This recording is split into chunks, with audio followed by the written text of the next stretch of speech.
Hi, thanks for joining us for the Family Plot, Gardening in the Mid-South. I'm Chris Cooper. Fall gardens can be full of color. Today, we're going to look at some flower options to keep your flower garden beautiful into the winter. Also, Master Gardeners are known for helping people be successful gardeners. We're going to talk about the Master Gardener program. That's just ahead on the Family Plot, Gardening in the Mid-South. Production funding for the Family Plot, Gardening in the Mid-South is provided by Goodwin's Landscape and Garden Center in Germantown since 1943 and continuing to offer its plants for successful gardening with 7 greenhouses and 3 acres of plants, plus comprehensive landscape services. International Paper Foundation, the WKNO Production Fund, the WKNO Endowment Fund, and by viewers like you. Thank you.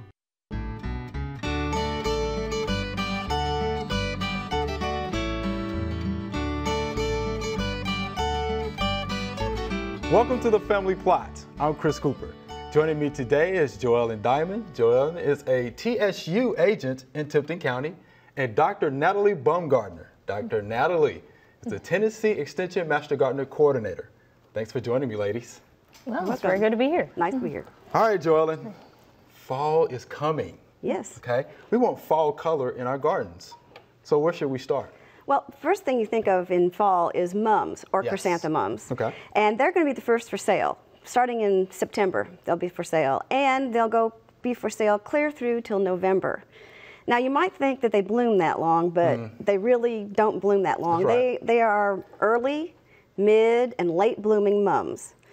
And there are many colors and many varieties, so if you want a yellow one, there's an early, a mid, and a late blooming yellow mum that you can go find. And you're going to want to, pick them, and they're going to be root bound. So you're either going to have to transplant them into another container, or you're going to have to water them more often, because if they're in full bloom, you're going to want to make sure they have plenty of water so they can support all those blooms. Okay. And they're going to be readily available at all your big garden centers. Everywhere. I mean, that's the first thing you see will be the mums. They're all over the place. They will be everywhere. And they're beautiful. I love the colors. They are pretty, and they do like to be well drained, though. Okay. Just be careful with that. Okay. They don't tend to be so perennial as a lot of the mums normally you would think being perennial. Okay. If you want a perennial mum, you have to specifically ask for a perennial mum, because that's going to be different from ones that you see all over town. Now, some people will say, "Oh, well, but mine come back." Well, they have found the exact place for that one. Okay. It's well drained, and it didn't get too cold, and it just loves it there, and it's going to stay, and that's great. Good. Now, look, you can't talk fall without talking about pansies. One of my favorites. I'm now thinking about, the pansies I'm going to put in my flower beds for the fall. So tell us a little bit about pansies. Pansies are the best blooming plant for the fall into the winter and into the spring. It will last that long, and it takes the cold weather that we have here. In fact, sometimes it'll take even snow, and you'll see them still blooming with it snowing. Right. And there are different kinds of pansies. There's some with faces and some that are called clear. And the ones with faces are usually the pansies that have the little dark center in the middle that kind of looks like a face, and that's why they are called faces. Okay. And there's a lot of good varieties of those out there.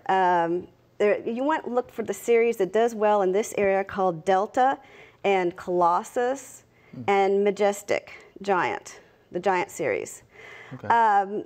The clear ones, they don't have faces, but they give you really clear colors, some beautiful, gorgeous blues and oranges and yellows. And those are Crown and Delta series mums, pansies that do very, very well here. Okay. How do we need to prepare our soils, for the pansies? Good question. I know that the summer color might last clear till it frosts. Well, you might want to go ahead and pull it out and plant your pansies in the early part of October. That way it's warm, but there's cool nights, and that is perfect pansy growing weather. Okay. And they like it that way. So you'll get a bigger and more beautiful plant before the cold weather gets here. Okay. And you're going to want it in a nice, loose soil. They like to be well drained. Well drained. Just like the mums, they like to be well drained. Also, you've got to watch. Pansies are really particular about the crown of their plant, which is near the surface of the soil. So really try to get the same level that the plug or the plant is in the container, the same height in the ground. Don't cover more soil up over the top of it, because you'll bury the crown and then they will rot and die. So just keep the soil level the same, put a little bit of mulch on them, a little bit of fertilizer if you want to incorporate. Now, what kind of fertilizer? Let's talk about that. There's all kinds of fertilizer you can use.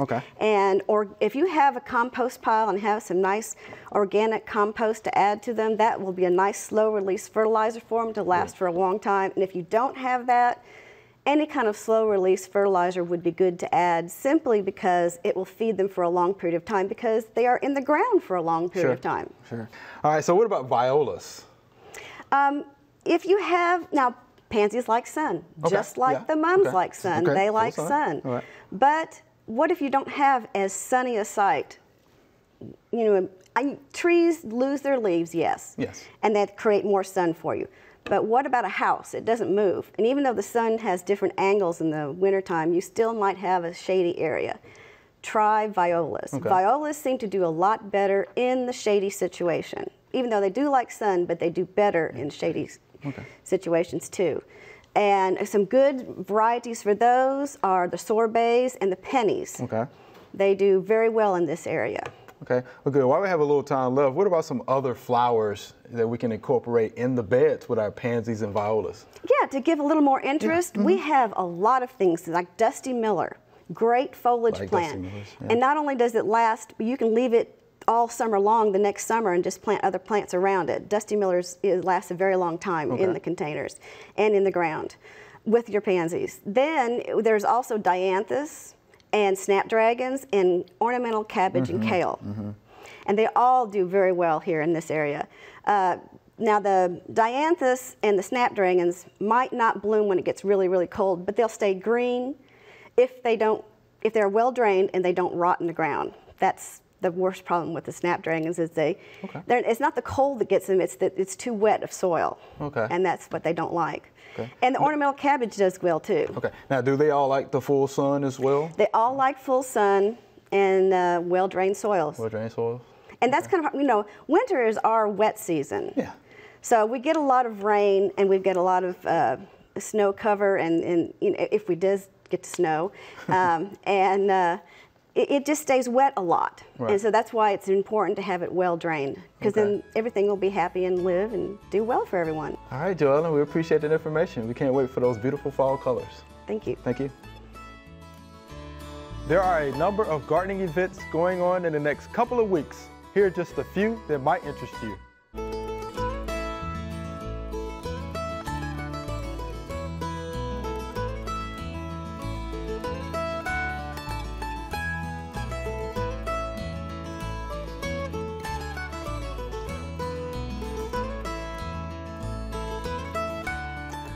All right, Doc, the Tennessee Extension Master Gardener Program, right?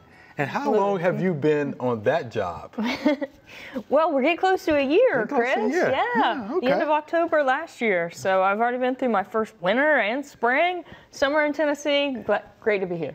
Good, good. Well, let's start you off with this. So what is the essential mission of the Tennessee Extension Master Gardener Program?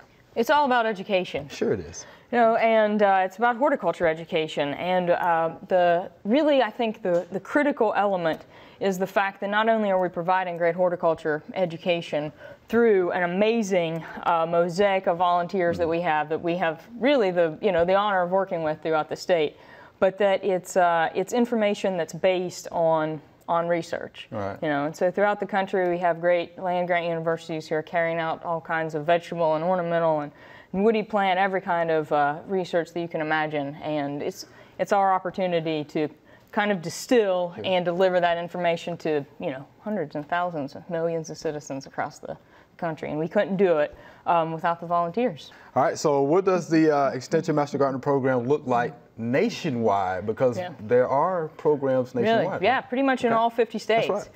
And so nationwide, you know, there are some nuances of different programs, but overall, the key elements are the fact that we have a very committed volunteer base who get initial education and then they kind of repay the Extension Service for that initial education by volunteer hours. And most people do about 40 hours of training, 40 hours of volunteer service that first year, pretty common throughout the nation. And then continuing volunteer service is generally at least 20 hours. We have 25 or a little bit more here in Tennessee, but just to continue to serve our communities. And then there's a lot of continuing education throughout their service, and that's pretty much the baseline nationwide. Okay. So what is the history of the program here, specifically in Tennessee? Yeah.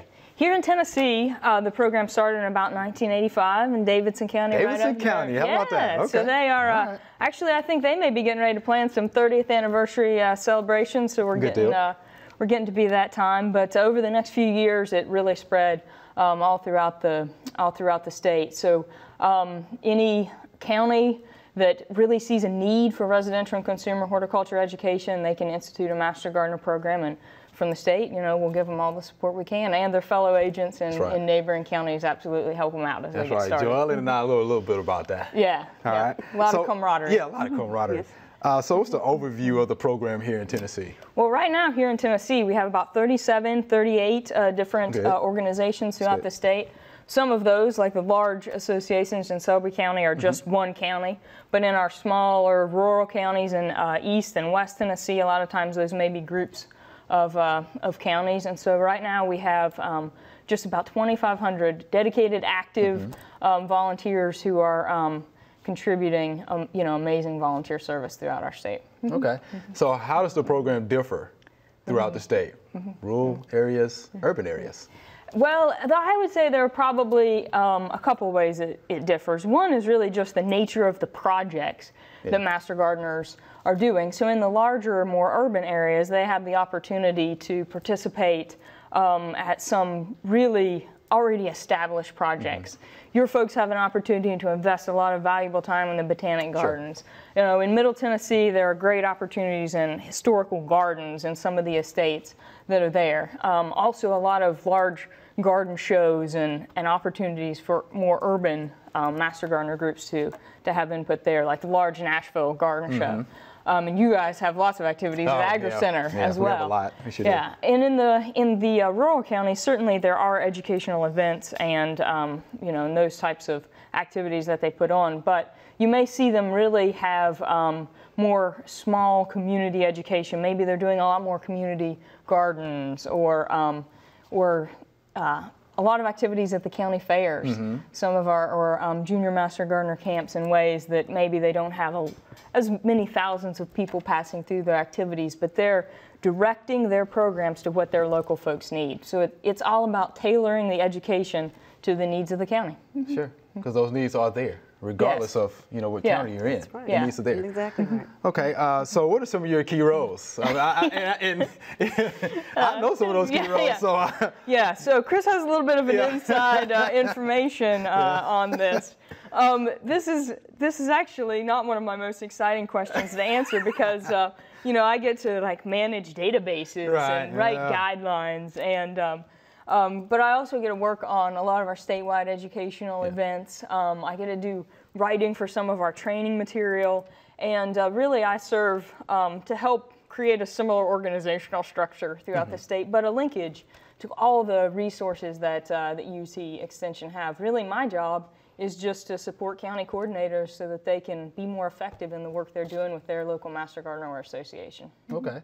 Then how is that program connected from the county level to the state level? How does that work? So we do have a state organization, and really our main role is to help with some larger educational events. So we always have a state conference, and we're working on some more regional events to try to create educational opportunities that maybe people don't have to drive clear across the state for.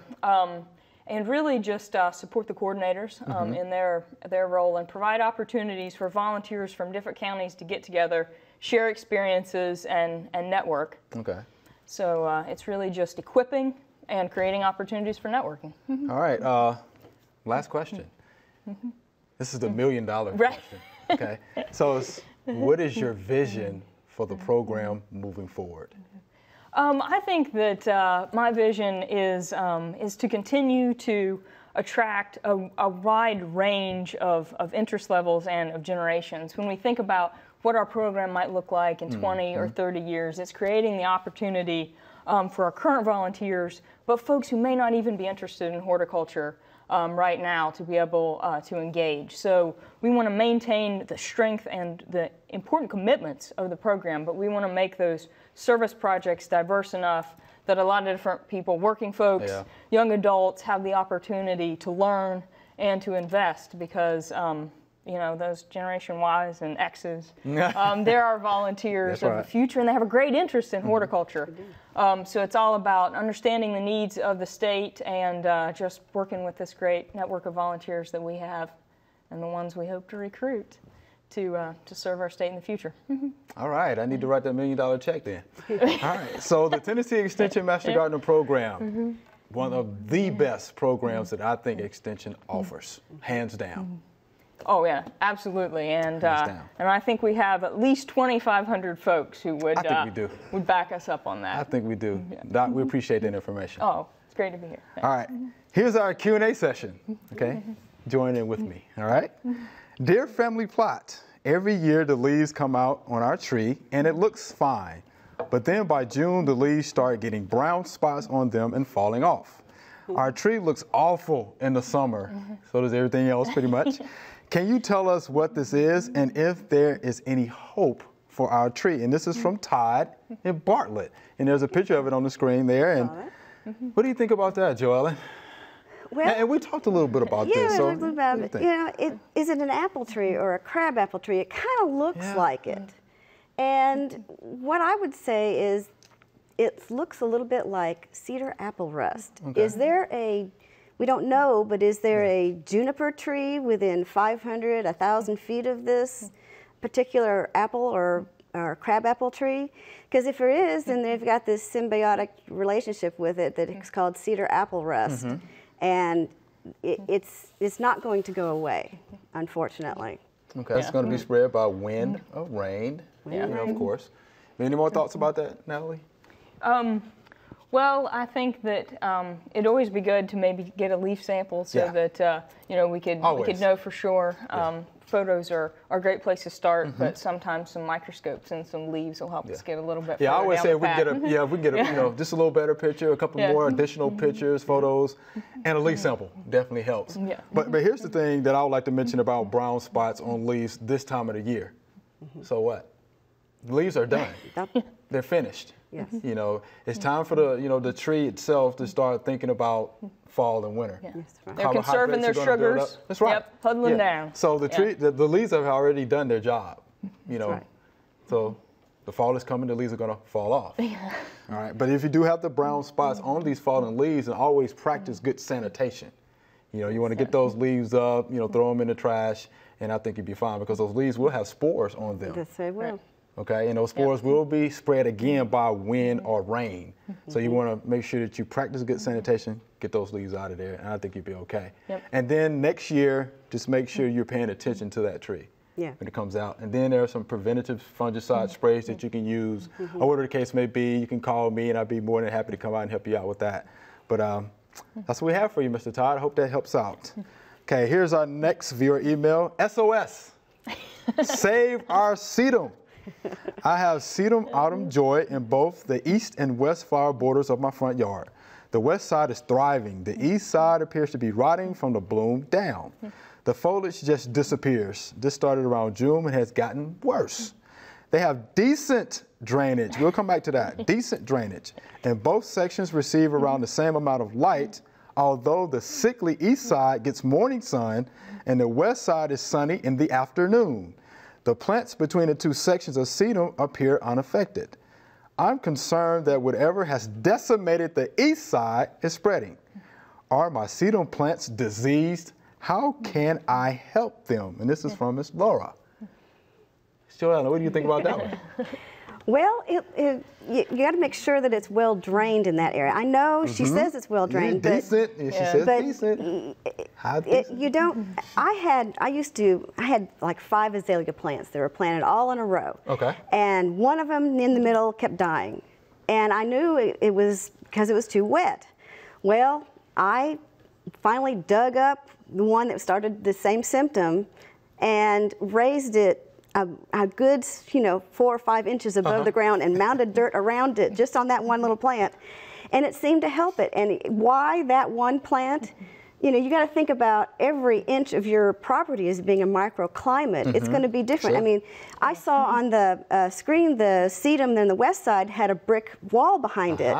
So, with the sun, hot afternoon sun, and that brick wall, it's probably drying out that soil faster than it is on the east side.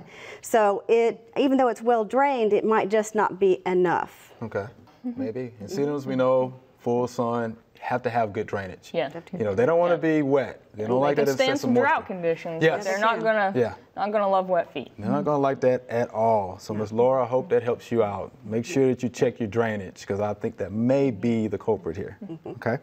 Here's our next viewer email. What happened to all the catalpa worms in Memphis? I like to use them for fishing, and I cannot find one single worm on any of the catalpa trees that used to be loaded year after year. Is the vector control mosquito spraying causing this? And this is from Mr. Danny. Let me jump in here first. So I know what they're spraying for mosquitoes. It's permethrin. It's what they're using. But they're using it at the lowest possible rate. So I don't know for sure if that's going to be the cause of not seeing those catalpa worms. Okay? But we kind of talked, what do you think? Well, may be happening here. The caterpillars that are on that he's referring to are from the Catalpa sphinx moth. Right. And maybe there just aren't the populations of them around.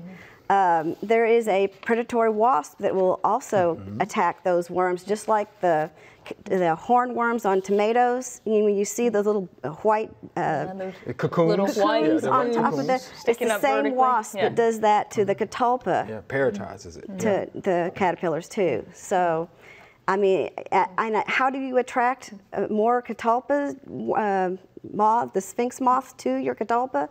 I don't know that. I mean, apparently adults do not eat. And it's just they lay eggs on just catalpa trees. So maybe some have been cut down in the area, so there's not a link to your tree. But maybe you'll get a load of them next year. You never know. Yeah, maybe that can vary from year to year as well. It probably can vary from year to year. So you'll have those fishing, those fishing worms the next year. All right. So we appreciate that question. All right. Here's our next viewer email. Can you tell me what these plants are? They're over 5 feet tall, grow close together, have waxy leaves, and the stalks are hollow inside. They grow very densely, but don't seem to be spreading. Should I pull them or wait for spectacular blooms someday? I like that though. Should you wait for it? That's optimism. Yeah, it is. Yeah, That's right. To see what's going to happen. Good gardener. Jolly, what you think about that one? We'll start with you. Well, they look sort of like Asclepias or the butterfly weed, sort of. I thought that. But they're tall now. They're tied, they're waxy leaf. But my question is, how long have they been planted there? Yes. Because if they're perennial, perennials will bloom the second year from seed. So how long have they been here? We don't know that. And that might make a difference as to, what it is, and is there a lot of sun there? Because, the butterfly weed does need some sun and to be able to bloom. So, there's some questions there that I don't know if we can answer. And if that's what they are, there is, in fact, a showy payoff potentially. Yes, there is. That is correct. So I thought the same thing, but you brought up something else I thought about as well, because, I like to look at the leaf structure, leaf arrangement. So they're alternate leaves, and I know there are a couple of plants out there with the alternate leaves that may get that tall. Yeah. Goldenrod. Goldenrod. Right. And, of course, those almost looked like they were getting ready to show. Yeah, it did look like there might be a bud. Ready. So if that be the case, then September is usually when we see the display of blooms from the goldenrod. That's right. Yeah. So it could be. Now that place did look a little shady. It does it's full hard to tell. Yeah, it was a little. But goldenrod to me could be another possibility. Long stalks. Long stalks. Alternate leaves. Long, narrow, thin leaves that come to a point. Yeah. But again, it did look like they were about to set off fireworks, which is actually That's Yeah. a nice. Send Chris another Solidago. picture in a few weeks. Yeah. Hey, then we can Do better with that bloom. Yeah, We'll find out figure it exactly out. what it was. Yeah, we can definitely do that. Joellen, Doc, thank you for coming. Yeah, thanks We're for out being of here. time. Remember, we love to hear from you. Send us a letter or an email with your gardening questions. Send your email to familyplot@wkno.org. The mailing address is Family Plot, 7151 Cherry Farms Road, Cordova, Tennessee, 38016. That's all the time we have for today. Thanks for watching. I'm Chris Cooper. Be sure to join us next time for the Family Plot, Gardening in the Mid-South. Be safe.